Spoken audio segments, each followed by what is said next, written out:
Hi, everyone. It's 2 o'clock, so we're going to go ahead and get started. Thank you for joining us today for Edulastic 101. My name is Jan Moody, and I'm a marketing specialist here.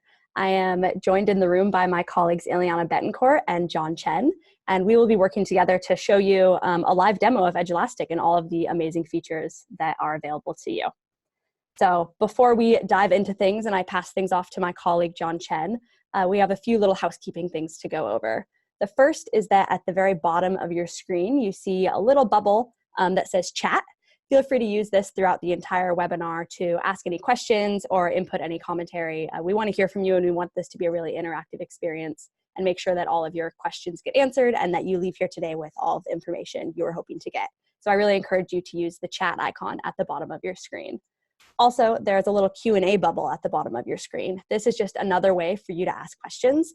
And when you ask a question through the Q&A bubble, it will either go to myself or Ileana or John, and we will make sure that your questions get answered. The other thing that I wanted to mention was today's webinar will be an introductory kind of beginner's look into Edulastic, hence the Edulastic 101 name. But yesterday we did have an Edulastic Teacher Premium webinar where we went over the really high level and more advanced features in Edulastic. And that was really great. And I think that it's a really great webinar recording, and that is available on our YouTube channel. And I think that Ileana can share the link to that. So here's our plan as far as timing goes today. This is our little introduction, and then we're going to have around a 40-minute overview with my colleague John Chen. He's a customer success manager here at Edulastic, and he has been with Edulastic since the very beginning. I can't think of a better person to give us a walkthrough of Edulastic. So he's going to show us how to create a free teacher account in class, how to create and administer a test, how to take the test from the student perspective, and then he'll also show us how to view performance from the teacher perspective, how to explore the resource page, and then at the end, we're also going to have time for a Q&A session. So again, welcome to Edulastic 101. I'm really happy that you're joining us today, so thank you for taking the time. I encourage you to ask questions throughout and sit back, relax, and enjoy Edulastic 101. So at this time, I'm going to pass things over to my colleague, John Chen. So John, I will stop sharing my screen, and then you should be able to take over. All right, Jan, thanks for that intro. All right, ladies and gentlemen, good afternoon. This is John from Edulastic, and it's great to be with all of you today. Thanks for taking time out of your busy schedules to attend today's seminar. We hope to cover some of the bullet points that Jan introduced earlier on the slides. And the intent of today's session is to get you, maybe not to be pros at Edulastic at the end of this, but to be pretty well versed on the different features and functionality of the platform. So without further ado, I'm just going to go ahead and share my screen, and we're going to jump into the Edulastic platform.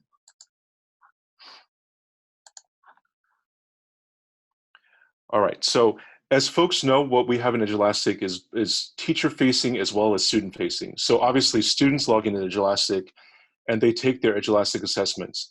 Now, one of the questions that we get commonly asked is that what does the Edulastic portal or platform look like in terms of students' perspective? So I wanted to run all of you by the students' view of things as our first step today, and just give you some insight and some visibility into what kids see as they're taking Edulastic assessments. Now, you can see here that I'm logged into a student account, and the first thing you notice is that the list of active assessments will then show up on the dashboard of the student's account.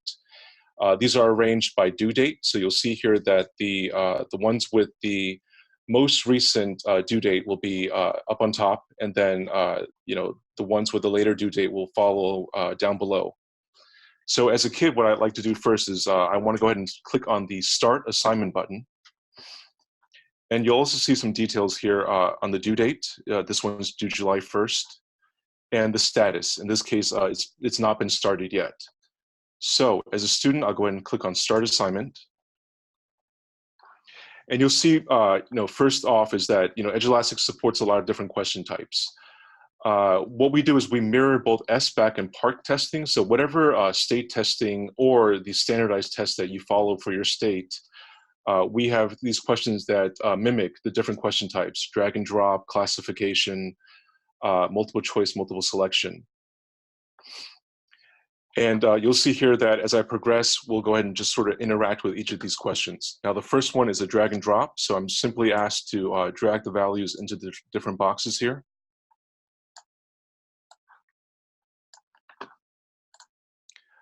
Next question is a drop down. So I'm just going and guess at some of these answers. It may not be 100% here, but that's okay. This is a graphing question. So we're asked to graph a line with a slope of 1/5. So what I do is I click the toolbar here and create my number line there. Question number 4 is a fill in the blank. And what I do is I interact with a calculator that's provided on the screen, and I answer the question. So in this case, let's just say the answer is 1/8, for instance.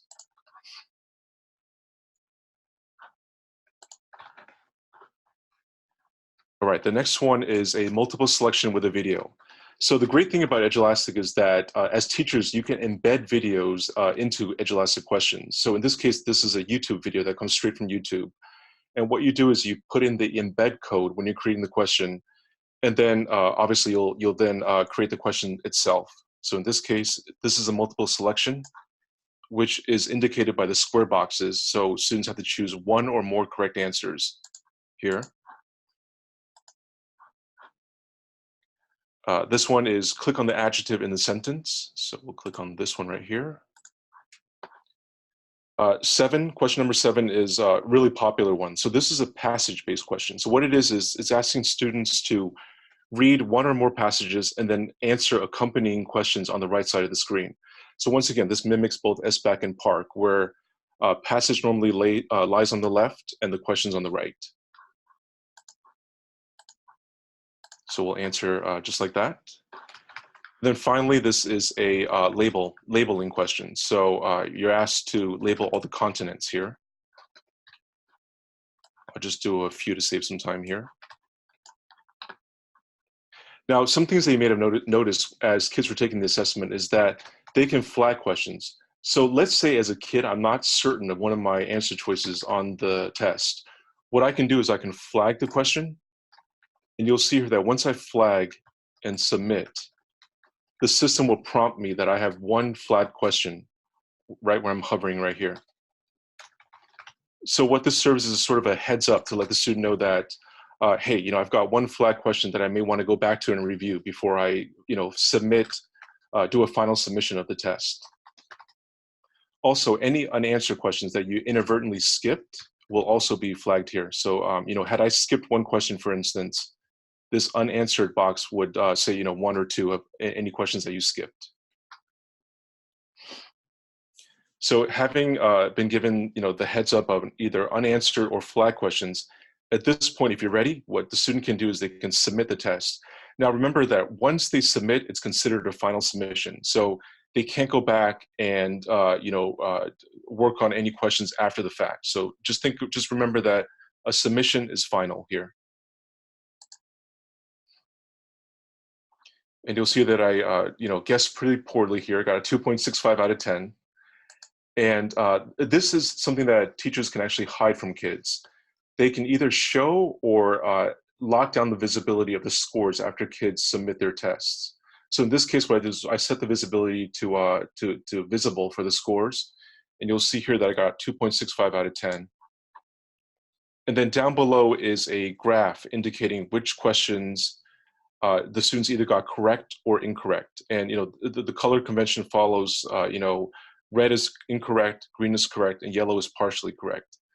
For those questions that you're asked to choose multiple parts and the student missed one component of the question. You'll also see down below that there's a continue button. If you click on the continue button, what it does is it shows you all the questions and answers that went into the test. So the students can review their questions, they can review what they answered, and also see what the correct answers are simply by clicking this show correct answer button on the right here. So you'll see here that before I click that, the student can see that they answered 2/3 of this question incorrectly. Now, once they click on the show correct answer, all the correct answers will then be visible to them. And they can do this for all the questions within the assessment just by scrolling and clicking either the back button or the forward button.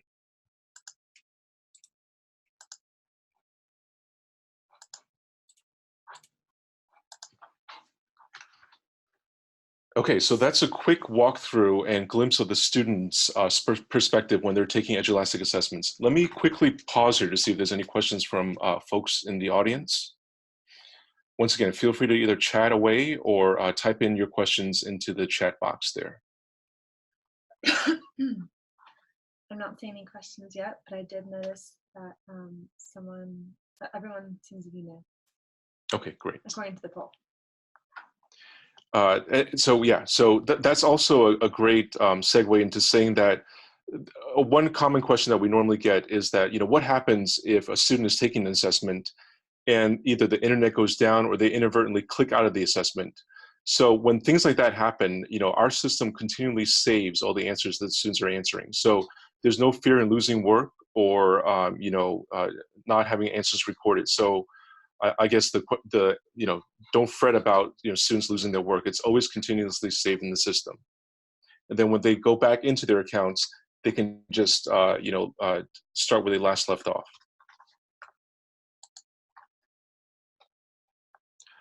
All right, so if there's no further questions, what I want to do next is show people the teacher account. So this is going to be your bread and butter, the main workspace that you'll be in as teachers here.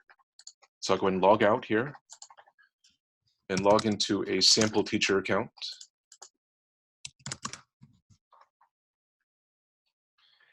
And you'll notice the first thing is that the view is somewhat different. So instead of having assessments front and center as you sign in, what you'll see here is all the different class sections that you've created within your account. So think of these individual boxes, what you see in front of you, as individual class sections.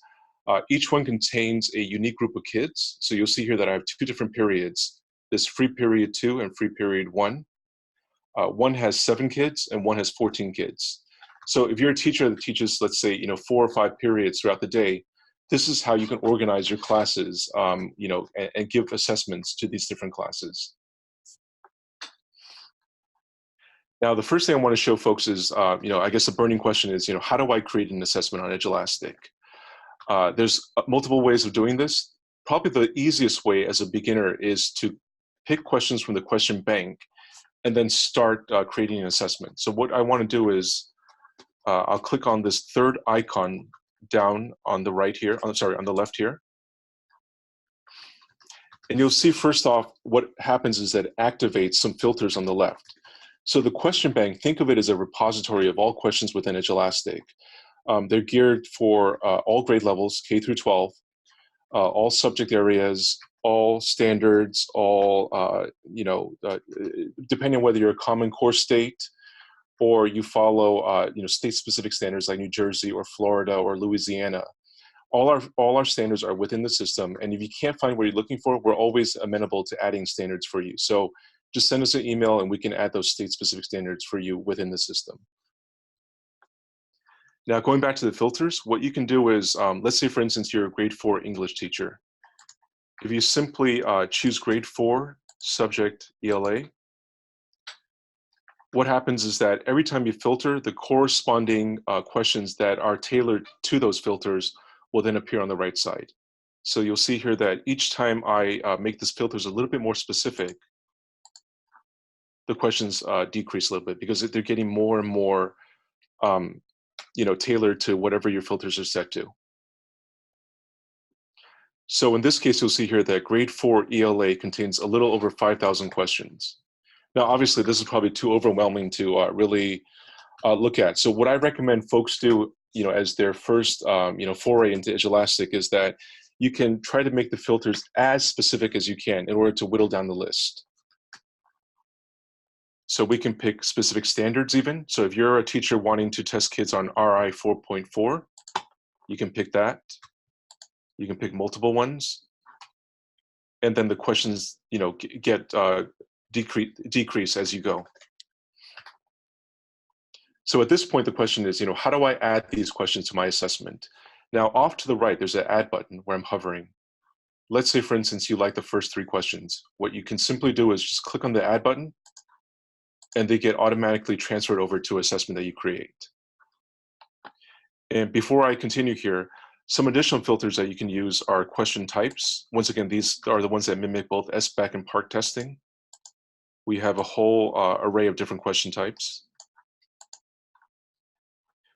Depth of knowledge. This is completely optional. You know, if you use DOK levels within your curriculum, you can pick any of the 4 DOK levels, just like so.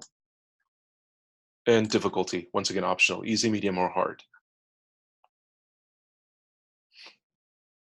So this is a pretty important part about Edulastic in terms of how to find questions. So let me pause briefly to see if there's any questions from folks in the audience.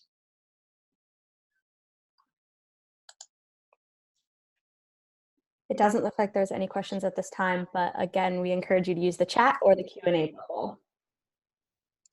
All right, so let's keep going then. Okay, so once we've selected questions, in this case, I've selected 3 questions. What folks can do is they can click on the review button. And what this does is it lays out all the questions that they picked from the bank.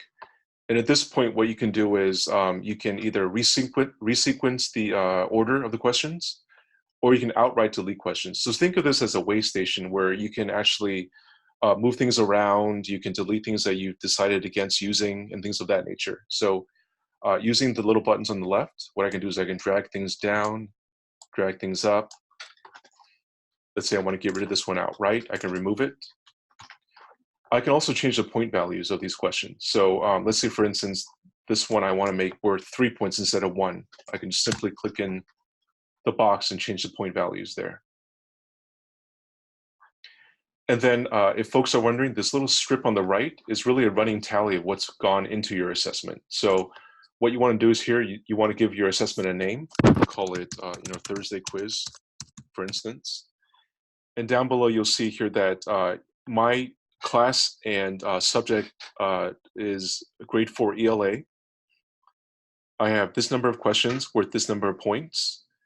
And then all the different standards that have gone into this assessment will then show up on the right side here. So at this point, what I can do is I can either publish or assign the assessment. So when you click on the publish or assign button up on the upper right, this is sort of where the magic happens, I guess you want to call it that. Using this screen here, what you can do is you can set the testing window. So that's probably the most important component about pushing out an assessment. You know, what's my testing window? What's the open date and what's the close date that I want to select for the assessment? Open date by default is immediate. So, you know, we'll always populate that field with the time that is, the date and time that is right at this very moment. The close date is normally 1 week out, but you can set it for, 2 months out, 3 months out, end of term, whatever date you want to pick in the calendar. And what you do is you click on the little box here, and then the calendar will then appear for you to pick a new due date. And think of the due date as a pencil down maneuver. So, once the due date hits, students in essence will then be locked out of the assessment, and it gets submitted for them at that point in time. So having selected the testing window, what we now can select are the classes that we want to give this assessment to. So right underneath where it says assign this to, we can pick both classes. We can pick one class. And one additional feature is that we can pick individual kids within the class. So the default is always to assign to every kid in the class. But let's say you just want to pick some select kids in the class. You can simply click on the box next to their names and choose those kids at will here.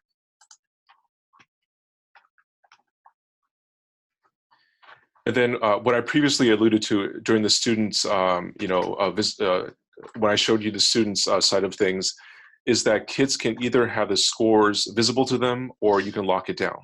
So when it's on, kids can see the scores. When you have it toggled to off, they won't see their scores until you actually set the control back to on for them to see it.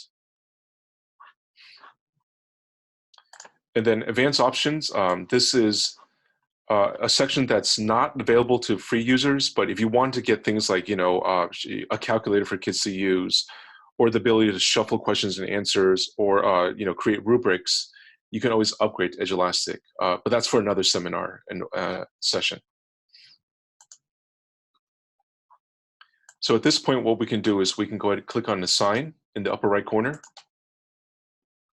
And what happens is that you'll get a success message saying that, Thursday quiz has been assigned to all the kids in the class, or the ones that you chose in the assessment. And then obviously when kids log into their accounts, they'll see the Thursday quiz on their dashboard and can begin working on it.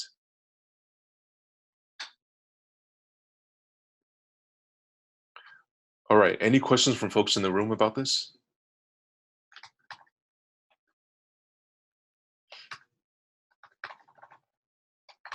All right, you guys are a quick study, so very good. Okay, so what I want to show folks next is, let's say kids are in the middle of taking these tests.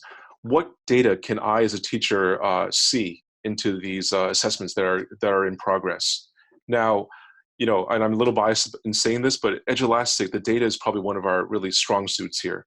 So we're really strong in data collection and data visibility. So if you click on the assessments tab, these are all the assessments that I've given as a teacher. You'll see here that I've given 6 assessments. They can either be in progress, they can be done, or they can be something that hasn't started yet. Now, if I click on this Edulastic 2019 test right here and go to one of my 2 class periods, you'll see here that if I click on the Actions and Responses tab to the right, I have real-time visibility into how kids are faring on the test. So, in real time, I can tell how kids are doing on the test. And once again, each of these cards represents one of the kids in the class. And then the colored boxes below each of the kids' names follows the same convention as the kids' assessments. Green is correct, they answered it correctly. Red is incorrect. And then oftentimes you'll also see either gray, which means skipped, yellow, partially correct, or blue, which is those open-ended constructed response questions that teachers have to manually grade. So essay type questions, or anything that requires a student response via text. Now, looking at this bar graph on top, some of you are probably wondering what this blue dotted line means, this one weaving in and out of the different questions. This is the average time spent on the questions. You'll see here that obviously question number 4, on average, kids spent about a little less than 3 minutes on this question, 150 seconds. So as a teacher, what you can do is in a really quick fell swoop, you can see which questions students are either being stumped on or they're really excelling in. So I can tell as a teacher by far that question number 4 is proving to be the most difficult for my kids in the class. And if I click into the question, I can see here that it's a calculation question, which makes sense. So students are spending more time on this question. Now, before I progress here, there is a feature that you may see in the middle of your screen called Show Your Work. Now, in Edulastic, this is called Scratchpad. What it allows is for kids to show their work if they're asked to do so. So in this case, you'll see here that the teacher has mandated that the students show their work. So what students can do is they can use Scratchpad to annotate text, diagrams, drawings, lines, all that good stuff within their answers.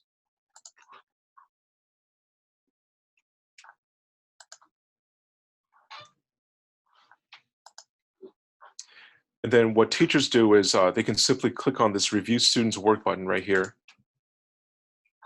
And then you'll see here that what pops up is the student's response. So the student actually wrote this within the boundaries. And then the teacher can then assign the appropriate number of points based on the answer plus the Show Your Work component. So in this case, let's say, for instance, the student answered the question component correctly, but their Show Your Work portion didn't quite, wasn't quite up to muster. What they can do is they can manually change the number of points to reflect that. So if I wanted to give, instead of giving full credit, I can give 0.7, for instance, any fractional component, and then save it. One other thing to mention is that teachers can always give feedback on the questions. So clicking on this little feedback button where I'm hovering will allow teachers to write in a little comment. Let's say, for instance, good job, Catalina, in this case. And what happens is that on the student side of things, when they go back into the assessment, they can see all the feedback the teachers have left them during the teacher's scoring process.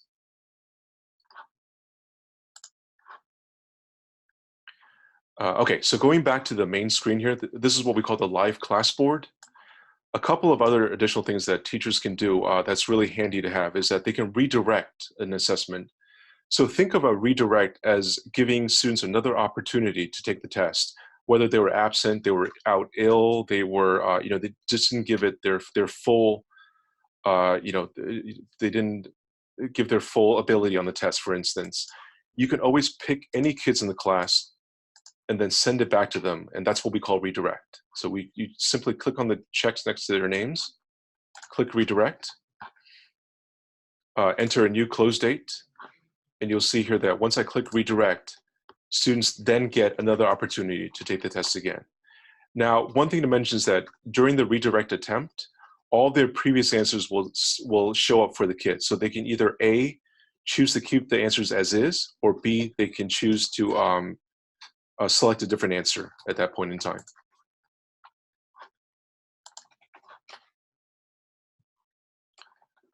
All right, so going back to the class, live class board once again, that's redirect, giving kids who are either out sick or absent or whatever the case may be another chance to do the assessment. Teachers can also pause the assessment. So what pausing does is it effectively locks out the student. So let's say, for instance, your test is spanning multiple days of administration. So, and you don't want kids after day one to go home and jump on the internet and look up the answers.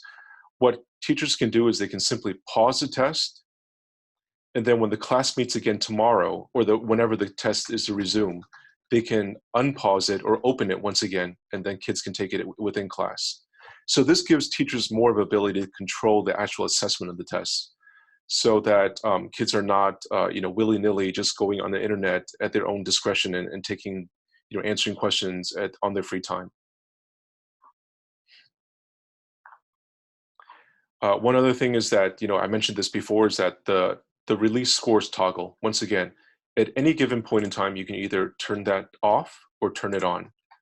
On meaning that kids can see their scores. Off, obviously, they can't see their scores until you make that available.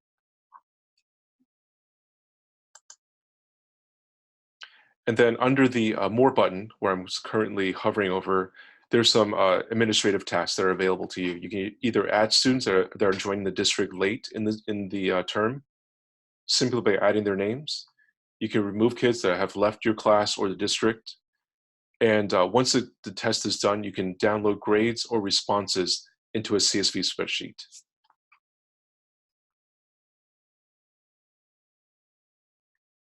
All right, so that is the live class board for folks to see. Any questions that have come out of this view of Edulastic?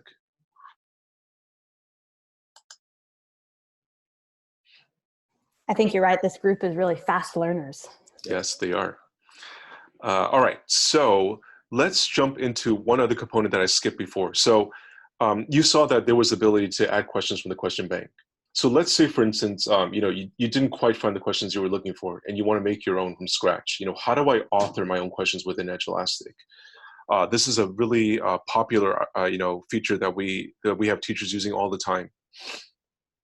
What you want to do is you want to click on the question bank, and you'll see up above there's a little button called Author New Question. So if you click on the Author New Question button, what happens is that a whole vast array of different question types then populate. They're grouped according to either classic, you'll see about 6 different question types.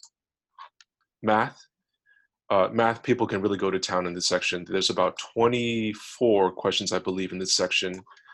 Once again, there runs a gamut from really simple ones like numeric to the more complicated ones like, let's say, pictograph, range plotter, line plot.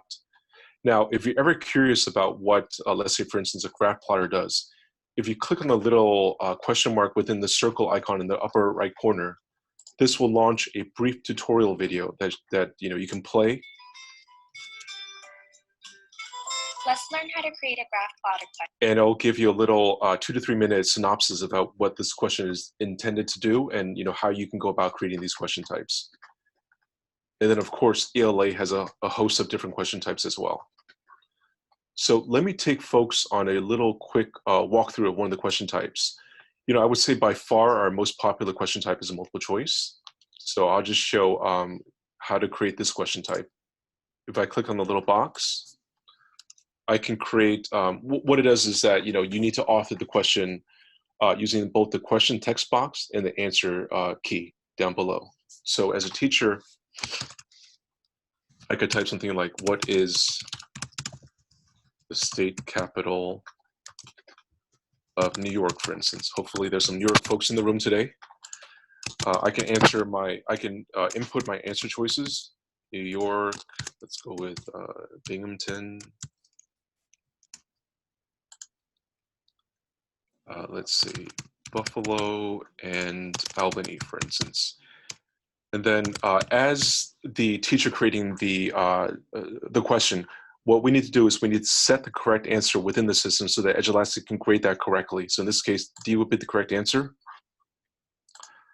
You would input the relevant number of points you wish this to have. In this case, let's make it worth 2 points, save it. And then most importantly, we need to tie a standard to all questions. So just remember that as you're creating questions in Edulastic, they must be tied to standards, whether that's Common Core or state-specific standards. So in this case, by clicking the little browse button to the right here, I can pick the standard that should be tethered to this question. So let's say, for instance, it's this first 3 here. And then once again, completely optional, but you can pick DOK levels or difficulty levels. You can also provide things like hints and solutions to kids. Once again, if you choose to do so.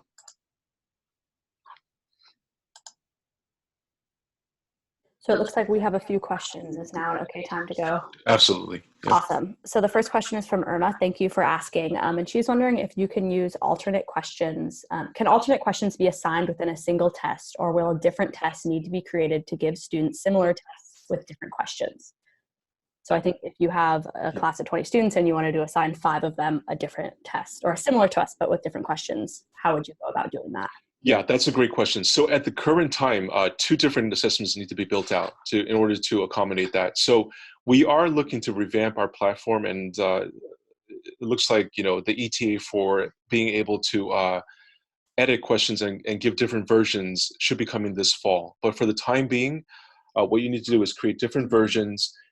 You can decrease answer choices. You can make it more difficult or less difficult, whatever it is. But what needs to be done is 2 separate instances of the assessment needs to be made. So hopefully that answers that question. Yeah. Yeah, Irma says thank you. Great. And then the other exciting thing is that Mark said he is from New York. Nice. That was a complete guess. But I'm glad we have some New York folks in the room. All right. I'm glad that I answered that answer correctly as well. I didn't embarrass myself with the capital question. All right. So having author your own question and having picked all the different Common Core standards here, what we can do now is save and proceed. And what happens is that when you create a question, it gets automatically added to the question bank. So you can use it for future tests. You can always refer back to the ID number where I'm hovering right here. Let's say this question can be applied to other assessments down the road. What I simply do is I just jot down this ID number and then search for it when the time comes to create that other assessment.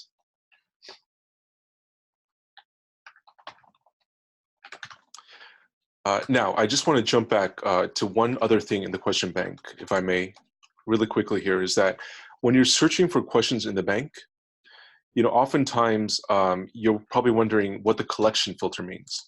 So if you're ever, overwhelmed with picking a question from the bank, what I suggest is that you start off with the Edulastic certified bank. These are all questions that have been vetted by experts, either fellow educators. We also have 2 in-house content developers that vet these questions for the correct rigor and also for the correct levels, difficulty and whatnot. So if you're ever feeling overwhelmed at what question types I should be picking, I would definitely start off with Edulastic certified and then work your way from there.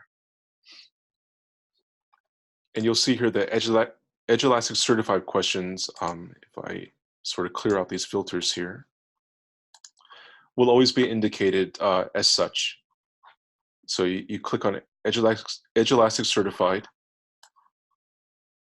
and then you'll see all the different questions will then appear on the right side.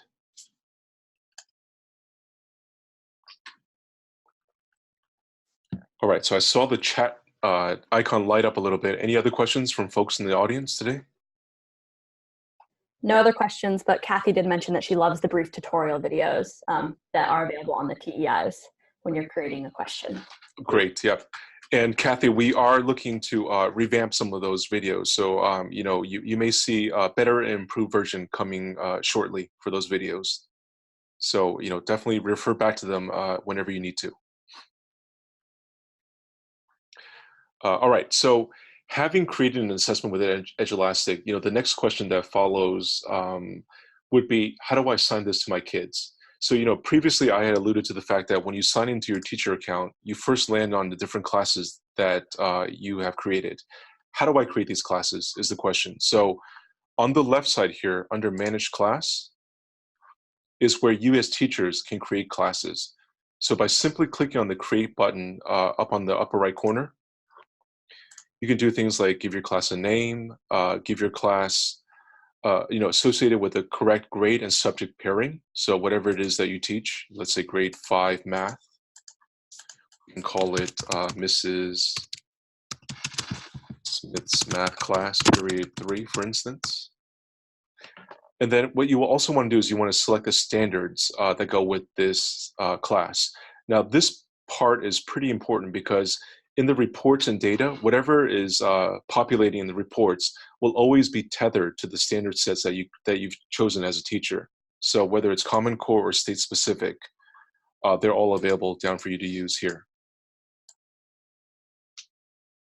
We have New Jersey, New York, we have Arkansas, California, so we'll pick Math Common Core, and then we can save the class.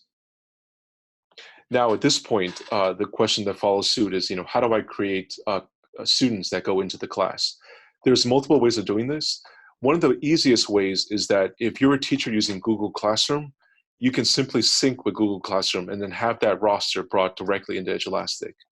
So you'll see here that this little box with the little head in the corner here, if you click on this, this will allow you to sync with your Google Classroom. You'll simply input the code, and then once you click on the sync button, all those kids in the classroom will then be brought into Edulastic. And then they'll be able to log into Classroom and then see their Edulastic assessments. So it's a really convenient way to meld the two together here. Now, for those folks that don't use Google Classroom, what you can also do is you can simply manually enter students by using username. It could be an email address. It could be something as simple as student 1, student 2, and so on and so forth, and then create passwords for them. You can also add multiple kids by using their Google usernames, Office 365 usernames, or simply first name, last name combinations, or last name, first name. Now, if you choose to use the last name, first name combinations, the default password would be the class code right here where I'm highlighting. So let's say, for instance, I had a kid named John Smith, for instance. If I add that kid to my roster,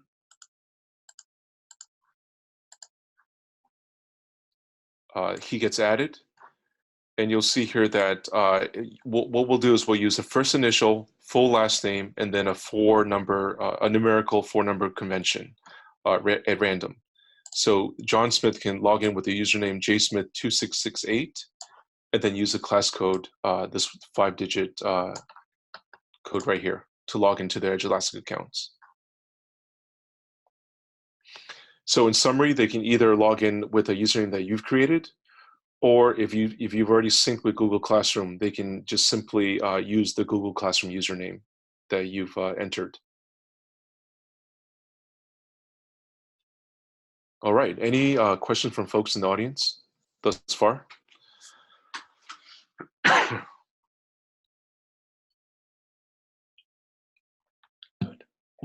All right, and let's see how we're doing on time. Okay, looks like we're doing pretty good. We'll definitely make some time at the end for Q&A here to answer any questions that folks may have about what you've seen today.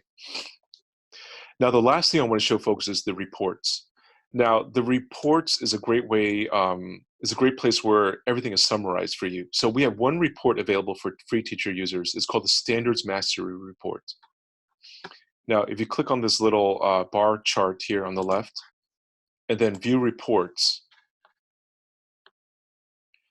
what it shows you is the standards gradebook.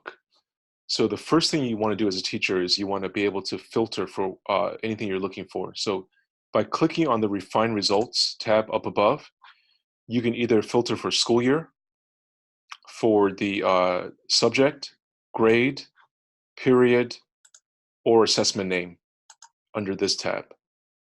So by default, the what you'll see is all assessments, but you can fine tune it and get it to be a little bit more precise in exactly what you want to see.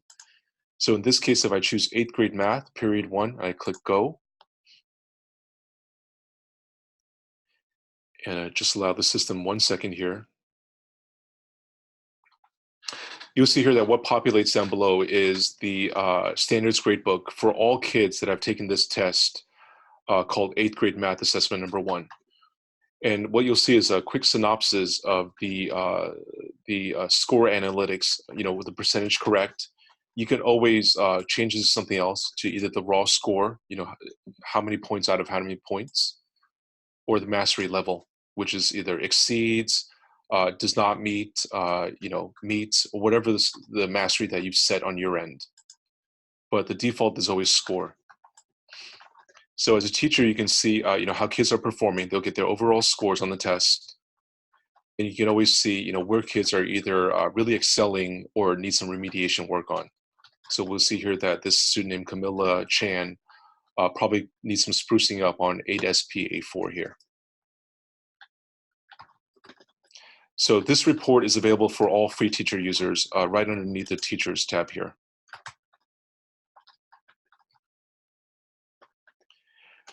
And yeah, that in a nutshell is pretty much everything Edulastic related to free teacher users and what they can see in their accounts. So I'll swing it back to Jan now. If there's any questions, feel free to input those in the chat window.